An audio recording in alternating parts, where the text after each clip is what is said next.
एका ठिकाणी एका परिसरामध्ये राहणारी एक 34 वर्षीय सॉफ्टवेअर इंजिनियर असणारी महिला होती. आणि ती एका ठिकाणी एका अपार्टमेंटमध्ये एका फ्लॅटमध्ये एकटीच राहत होती, कारण की त्या ठिकाणी ती सॉफ्टवेअर इंजिनियर म्हणून एका ठिकाणी नोकरी सुद्धा करत होती. मग त्या ठिकाणी त्या परिसरामध्ये राहत असताना, ड्युटीला जॉबला जात असताना, येत असताना त्या महिलेकडं एक 18 वर्षाचं पोरगं टकमक टकमक बघत होतं. त्या महिलेला ऑफिसमध्ये जाताना, ऑफिसमधून येताना आणि घरामध्ये काम करताना ते 18 वर्षाचं पोरगं त्या 34 वर्षीय महिलेला लपून लपून बघत होतं. आणि त्या पोराला ती महिला मोठ्या प्रमाणात आवडत होती. पण मात्र दोघा जणांमध्ये वयाचं अंतर मोठ्या प्रमाणात होतं. पण मात्र तरी सुद्धा त्या 18 वर्षाच्या पोराला त्या 34 वर्षीय महिलेसोबत प्रेम झालेलं होतं. पण मात्र ती 34 वर्षीय महिला त्या पोराकडे लक्ष देत नव्हती, त्याच्याकडे बघत सुद्धा नव्हती, म्हणजे त्याला काहीच भाव देत नव्हती. तर या पोराला तिच्यासोबतच सगळं काही करू वाटत होतं. तिच्यासोबत त्याला रात्र रंगीन करायची होती, असा नाद त्याला लागला होता. म्हणून तो मागच्या काही दिवसापासून त्या महिलेचा पाठलागच करत होता. त्याला नेमकी कवा संधी भेटतीये आणि ती महिला कवा हो म्हणतीये याचीच वाट तो तरुण पाहत होता. पण मात्र काही दिवस गेल्यानंतर एक दिवस त्या ठिकाणी ती जी महिला आहे, ज्या घरामध्ये ती राहत होती, त्या घरामध्ये अचानक रात्री 10-10:30च्या सुमारास तिच्या घराला आग लागली. आग लागल्यानंतर संपूर्ण कॉलनीमध्ये आरडाओरडा सुरू झाला. आजूबाजूच्या लोकांनी फायर ब्रिगेडला फोन केला. फायर ब्रिगेडची गाडी त्या ठिकाणी आली. त्यांनी आग विझवण्याचे शर्थीचे प्रयत्न केले. अखेर आग त्या ठिकाणी विझवली. आतमध्ये घरामध्ये जाऊन पाहिलं तर घरातलं संपूर्ण साहित्य सामान जळून खाक झालेलं होतं. तर ती जी महिला आहे त्या महिलेचा सुद्धा त्यामध्ये जळून मृत्यू झाला होता. आता सगळीकडे हळहळ पसरली होती. ती महिला एकटीच त्या ठिकाणी राहत होती आणि त्या महिलेवर प्रेम करणारं जे पोरग होतं ते सुद्धा त्या ठिकाणी त्या परिसरामध्ये हे सगळं बघून मोठ्या प्रमाणात रडत होतं. त्याला सुद्धा दुःख मोठ्या प्रमाणात होत होतं. आता या संपूर्ण प्रकरणाचा तपास पोलिसांकडे गेला होता. पोलीस सुद्धा सध्या तपास केला. पण मात्र प्रथमदर्शनी त्यांना वाटलं की या ठिकाणी घरामध्ये शॉर्ट सर्किट झालंय आणि शॉर्ट सर्किट झाल्यामुळं घरामध्ये आग लागली आहे आणि या आगीमध्ये त्या महिलेचा मृत्यू झालेला आहे. पण मात्र जेव्हा पोलिसांनी खोलात जाऊन तपास केला आणि त्या महिलेच्या जवळच्या त्या व्यक्तीनं पोलीस ठाण्यामध्ये रीतसर तक्रार दाखल केली आणि सांगितलं की या ठिकाणी झालेला जो अपघात आहे तो अपघात नसून घातपात आहे. कोणीतरी त्या महिलेला मुद्दाम मारलेला आहे, याची सखोल तपास करावा.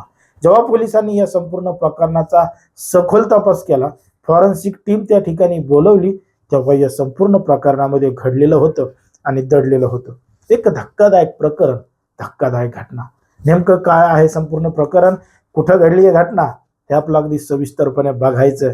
पण जर तुम्ही अजूनही आपलं चॅनल सबस्क्राईब केलं नसेल तर लगेचच करून घ्या आणि बाजूला असणाऱ्या बेल नोटिफिकेशनला सुद्धा ऑन करायला विसरू नका. आता ही जी संपूर्ण घडलेली घटना आहे ती आहे कर्नाटक राज्यातील बेंगलुरू मधल्या राममूर्ती पोलीस ठाण्याच्या हद्दीमध्ये घडलेली संपूर्ण घटना आहे. आणि या ठिकाणी या परिसरामध्ये सुब्रमण्यम स्वामी परिसरामधल्या एका अपार्टमेंटमध्ये राहणारी एक 34 वर्षीय महिला होती. सॉफ्टवेअर इंजिनियर म्हणून ती त्या ठिकाणी काम करत होती आणि एकटीच त्या फ्लॅटमधल्या अपार्टमेंटमध्ये राहत होती. मग त्याच परिसरामध्ये राहणारा एक 18 वर्षाचं पोरग या महिलेच्या नादी लागलं होतं आणि त्यानंच तिच्यासोबत काहीतरी बरं वाईट केलंय असं त्या 34 वर्षीय महिलेच्या जवळच्या व्यक्तीनं पोलीस ठाण्यामध्ये तक्रारीमध्ये सांगितलं होतं. मग त्या महिलेचा मृत्यू नेमका कशामुळे झाला, का झाला, खरंच घराला आग लागली म्हणून झाला, घरामध्ये शॉर्ट सर्किटमुळे झालं, नेमकं काय झालं, हे सगळं तपासण्यासाठी त्या ठिकाणी फॉरेन्सिकची एक टीम गेली होती. त्यांनी त्या ठिकाणी काही गोष्टी तपासल्या. तेव्हा समजलं की घरामध्ये कुठंही शॉर्ट सर्किट झालेलं नाही, घरामध्ये कुठंही लाईटचं काही प्रॉब्लेम नाही. मग या महिलेचं नेमकं जाळ लागला कसा आणि घर जळालं कसं. जेव्हा आजूबाजूला तपास केला तेव्हा त्या महिलेचा त्या ठिकाणी मोबाईल सुद्धा नव्हता आणि त्याचा मोबाईल सुद्धा सापडला नाही. म्हणून पोलिसांना अजूनच संशय आला. पण मात्र त्या मृतदेहाचा पोस्टमॉर्टम रिपोर्टचा अहवाल अजून यायचा बाकी होता. जेव्हा पोस्टमॉर्टम रिपोर्टचा अहवाल समोर आला तेव्हा समजलं की त्या महिलेचा जळून मृत्यू झाला आहे. पण मात्र त्या अगोदरच तिचा कोणीतरी गळा आवळला आहे, तिचा श्वास दाबल्यामुळं, श्वास न घेता आल्यामुळं जीव गुदमरून तिचा मृत्यू झालेला आहे.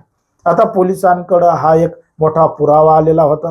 पोलिसांनी त्या आधारे त्या संपूर्ण परिसरामध्ये लावलेले CCTV कॅमेरे तपासले, तिचे कॉल डिटेल्स तपासले, तिचा मोबाईल नेमका कुठं आहे, काय आहे, या जेव्हा गोष्टी तपासल्या आणि ज्या व्यक्तीनं एका पोरावर संशय व्यक्त केला होता त्या आधारे पोलिसांनी जेव्हा तपास चालू केला तेव्हा त्याच परिसरामध्ये राहणाऱ्या एका 18 वर्षाच्या पोराचं नाव समोर आलं. पोलिसांनी त्याला चौकशीसाठी ताब्यात घेतलं. सुरुवातीला त्यानं उडवाउडीची उत्तरं दिली की मला काही माहीत नाही, असं नाही, तसं नाही. पण मात्र जेव्हा पोलिसांनी पोलिसांच्या पद्धतीनं विचारलं तेव्हा त्यांना पोपटासारखं घडलेलं प्रकरण सांगितलं. त्यानं सांगितलं की ती 34 वर्षीय महिला त्याला मोठ्या प्रमाणात आवडत होती आणि याला तिच्यासोबत संबंध ठेवायचे होते. म्हणून हा 3 जानेवारी 2026च्या रात्री 9 ते 9:30च्या सुमारास खिडकीच्या साह्याने खिडकीमधून घुसून त्या महिलेच्या घरामध्ये गेला आणि घरामध्ये गेल्यानंतर त्यानं त्या महिलेसोबत जबरदस्ती करण्याचा प्रयत्न केला. तिच्या अंगाला इथं तिथं हात लावला, तिच्यासोबत झटापटी केली. पण मात्र त्या महिलेनं कडाडून जोरदार विरोध याला केला. आरडाओरड करण्याची धमकी दिली. जशी आरडाओरड करण्याची धमकी दिली तसं त्या पोरानं त्या महिलेचं तोंड दाबलं, नाक दाबलं, बेडरूममध्ये नेलं आणि गळा आवळून नाक दाबून त्या महिलेला खून केला, महिलेला ठार केला. आता महिलेला ठार केल्यानंतर त्याच्यावर नाव येईल म्हणून त्यानं त्या ठिकाणी जाळ लावण्याचा प्रयत्न केला. त्या महिलेचे कपडे कुपडे त्या ठिकाणी जमा केले, त्याला आग लावली आणि आग लावून लोकांना वाटावं की या ठिकाणी शॉर्ट सर्किट झालंय किंवा घरामध्ये आग लागल्यामुळे तिचा मृत्यू झाला असा बनाव त्यानं त्या ठिकाणी रचला आणि तिचा मोबाईल घेऊन तो त्या ठिकाणाहून फरार झाला, पसार झाला. पण मात्र पोलिसांनी केलेल्या सखोल चौकशीमुळं त्या आरोपीपर्यंत पोलीस पोहोचलेले आहेत. त्याला अटक केली असून कायदेशीर कारवाई त्याच्यावर सुरू आहे. बघा, समाजामध्ये, देशामध्ये, राज्यामध्ये कशा पद्धतीनं गुन्हेगारीचं प्रमाण वाढत चाललंय, कोण कधी काय करेल हे सुद्धा सांगता येत नाही. त्यामुळं ज्या पद्धतीनं हा सगळा प्रकार घडलाय त्याच्यावर तुम्हाला काय वाटतं हे अगदी स्पष्टपणे कमेंटमध्ये सांगा. कारण की कोणाच्याही भावना दुखवणं, कोणाचंही मन दुखवणं हा आपला उद्देश नाही. समाजामध्ये जे घडतंय, मीडियामध्ये जे दिसतंय तेच सांगायचं काम आपण ठिकाणी करत असतो. लोकांना सतर्क आणि सावध राहण्याचं सुद्धा आव्हान या ठिकाणी करत असतो. तुमच्या आजूबाजूला, तुमच्या परिसरामध्ये जर अशा पद्धतीनं काही घडत असेल तर त्यांना सुद्धा सतर्क करा आणि तुम्ही सुद्धा सतर्क राहा, असंच आवाहन आपण या ठिकाणी तुम्हा सगळ्यांना करतो.